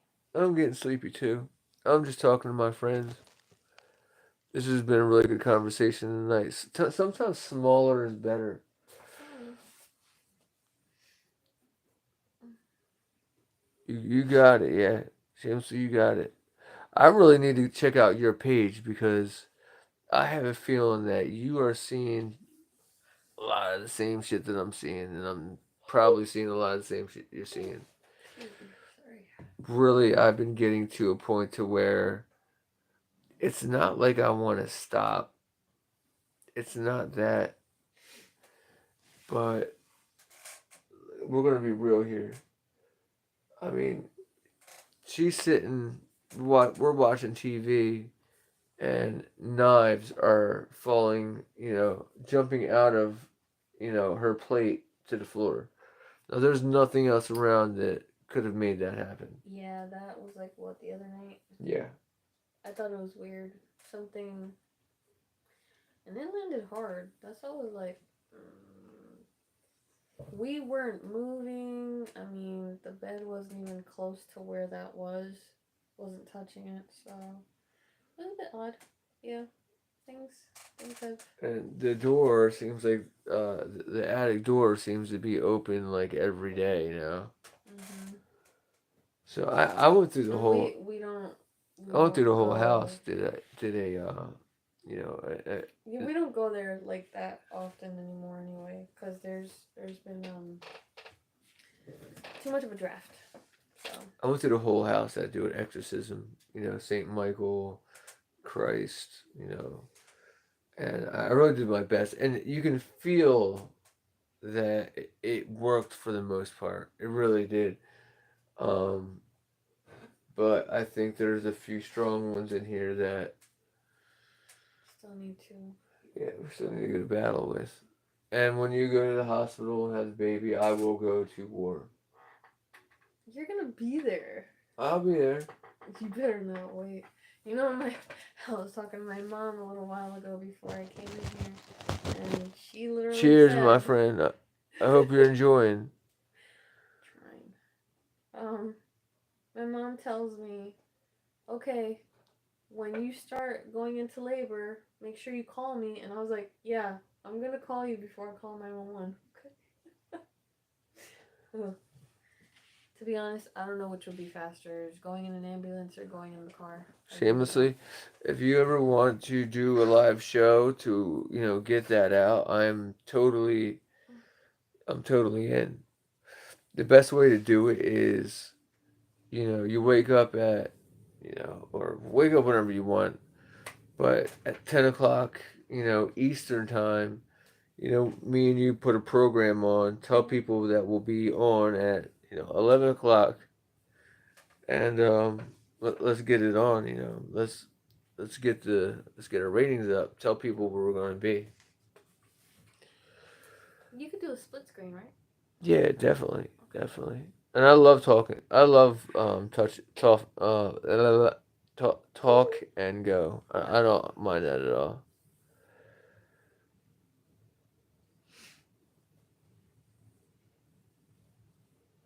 Yeah, and you won't have to worry about any kind of extreme reality or anxiety. The way that I do this is touch and go, brother. Like if we had a football, throw you the football, let you get your words in, and when you're done, man, you just throw the ball back, and I'll get some of my words in. Neither of us have to be, Scripted. sc- No. exactly, because It when you're doesn't. like that, it doesn't work. Planned doesn't. It never works out the way you want it to. So better to just Really, bring people up get all whatever you want to talk about. butt hurt. They get all. Yeah, because if you're trying to stick to something that you want to talk about, and then the topic changes just out of the blue, Now everybody's pissed. yeah, somebody's gonna be. Oh Well, my you're awesome. That's all I can say. You're truly awesome. You got it. That's exactly what we were doing. You got it. 100%.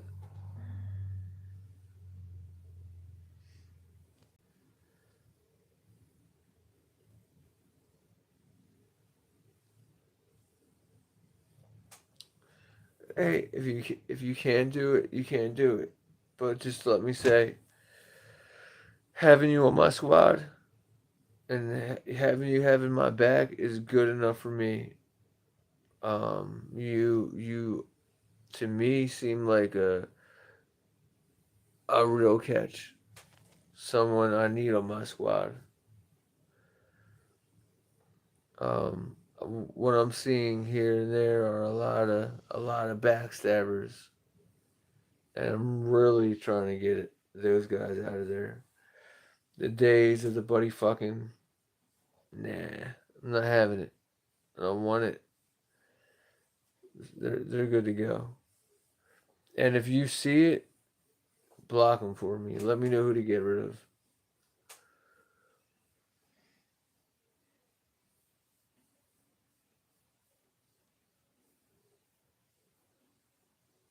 That's cool, man. We can start like that. I'm totally game. I do not mind that at all.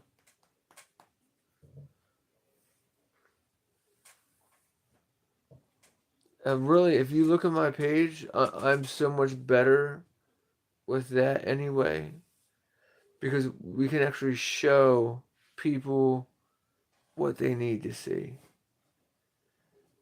A lot of these times, I know people want to go live. I know everybody wants to see everything. And it's not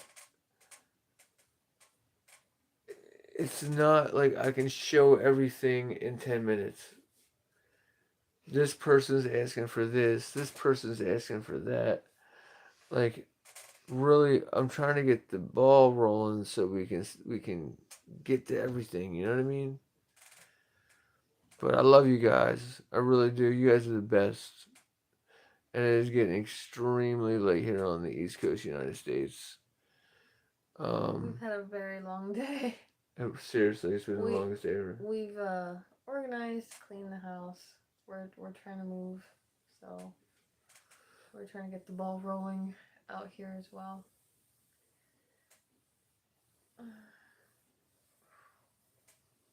Well, my friends, I love you all, and I really can't wait to talk to y'all. Um, look for me. I'm here, like I said. You wanna collaborate on a video? I am totally in. Just hit me up. I'll add you now. All right. Like I said, I love you guys.